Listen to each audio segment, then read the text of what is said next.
We'd been slogging through civics for the past month. I was teaching second grade at Witherspoon Elementary, wrestling with the idea of explaining the Battle of Gettysburg and Princeton to a group of restless 8-year-olds. It was one of those lessons where the words stick in your throat and the kids start to drift away, eyes glazed. Then, out of nowhere, little Jimmy interrupts, his voice cutting through the quiet. "Mr. Johnson, you look like a banana." The room froze for a moment before erupting in laughter. The kids latched on immediately, chanting, "Big fat banana," followed by "Stinky banana." I couldn't help but smile, though something about the way their laughter echoed around the room felt off. My clothes were a bit silly. I had thrown on a yellow button-down with mustard khakis and brown shoes. I joked back, all right, you can call me Mr. Banana for today." The kids loved it, too much. We didn't get anything done the rest of the day. But as I walked home that evening, their mocking voices still ringing in my ears, I wondered if this whole Mr. Banana thing might actually help. Maybe a little silliness was what they needed, or maybe not. Still, I couldn't shake the feeling that this was just the beginning. At the store, I bought a few more yellow shirts, a couple of ties, yellow pants, yellow everything. The cashier didn't even blink when I signed my name as Mr. Banana on the receipt. It made me chuckle at first, but something lingered, an odd craving I couldn't place. On my way back, I found myself buying ingredients for banana bread. The thought of baking it filled me with a strange sense of anticipation, as though something more was happening. That night, I baked 2 loaves and watched old Sesame Street episodes. Big Bird. So yellow, so magnetic.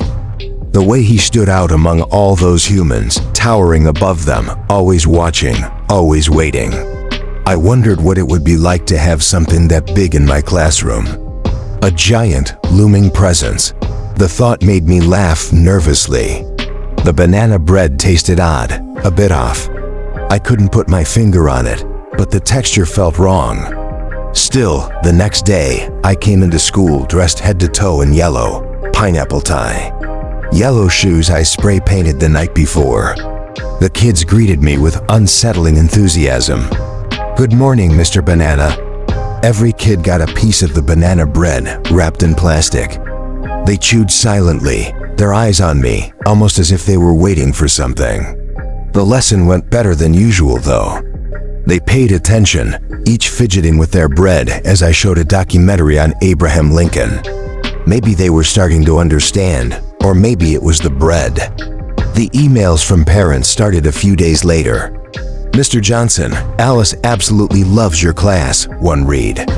"She says you're the funniest teacher ever. Keep it up." But behind the praise, something felt wrong. As if I was being watched, measured, like the banana bread itself was doing the teaching now, so I doubled down. I started bringing in banana bread every Monday. I added cinnamon, trying to fix that strange taste, but it still wasn't quite right. Then I had an idea. Hair, strands of hair, banana infused. That's what was missing.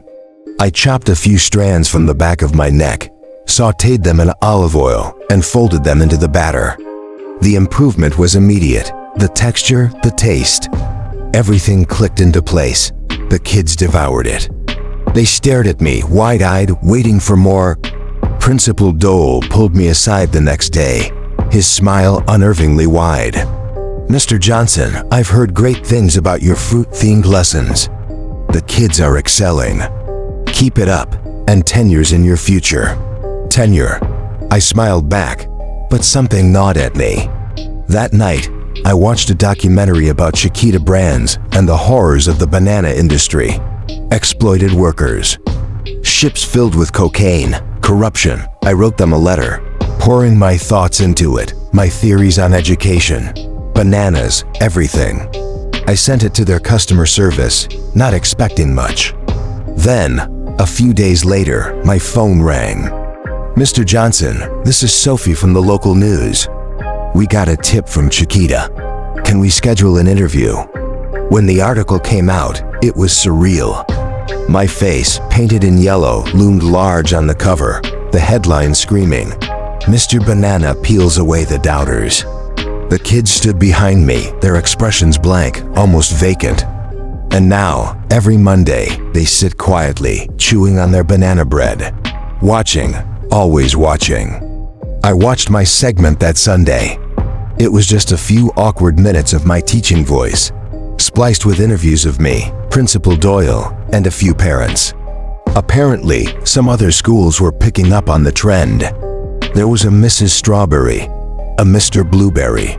I wondered if anyone else had decided to be a banana. The segment ended, and an unsettling quiet filled the room. I went to work on my third batch of banana bread. Cinnamon, sautéed neck hair, everything by the book, but the batter still tasted flat. I glanced at my hands, noticing for the first time that my skin had taken on a faint yellow hue. Probably all the bananas I'd been eating. A strange thought crossed my mind. Does my skin taste like bananas now too? Curiosity gnawed at me. I grabbed a pair of tweezers and plucked a thin strip of skin from the tip of my thumb. I tasted it salty, but not unpleasant. There was something right about it. I plucked strips from all 10 fingers, mixed them into the batter, and tasted it again. Perfect. The next morning, people recognized me on the street. Local kids, maybe. I couldn't take more than a few steps without someone stopping me for a selfie or a handshake. It felt strange, too much attention. Too much. Something. My stomach churned violently, and by the time I got to school, I was vomiting into the trash can. Pure yellow. A bright, violent mixture of banana pulp and bile. The kids greeted me as they always did. "Good morning, Mr. Banana." But their smiles seemed sharper today.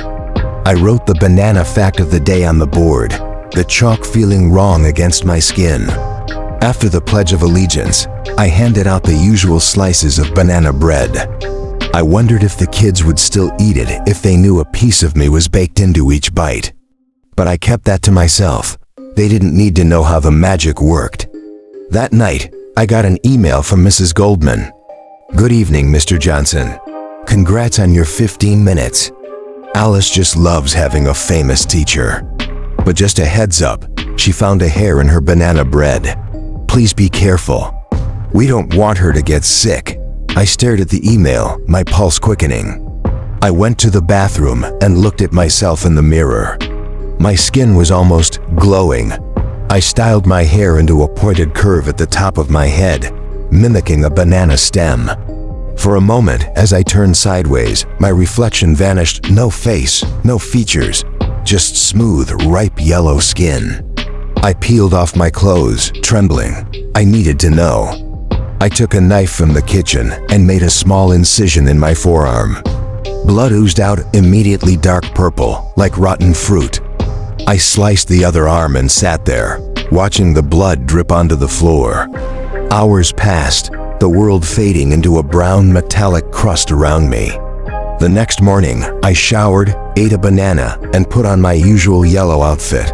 Long sleeves this time, to hide the mess. At school, Jimmy raised his hand as soon as he walked in.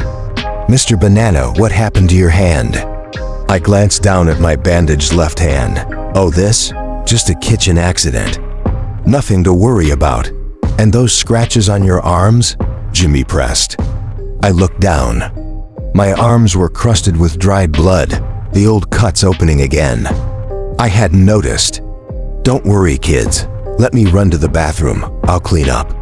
In the bathroom, I tore off the gauze and stared at my mangled hand. Something snapped inside me.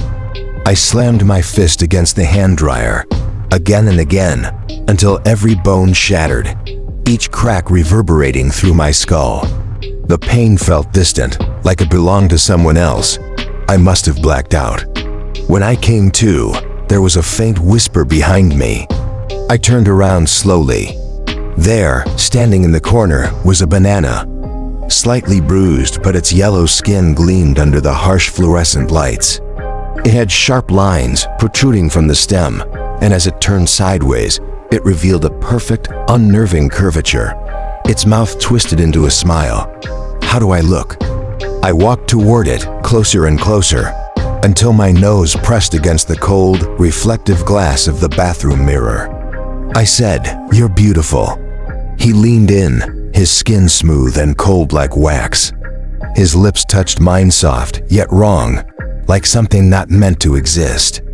The room grew darker, shadows thickening around us, suffocating the light. And then, just as suddenly, he vanished.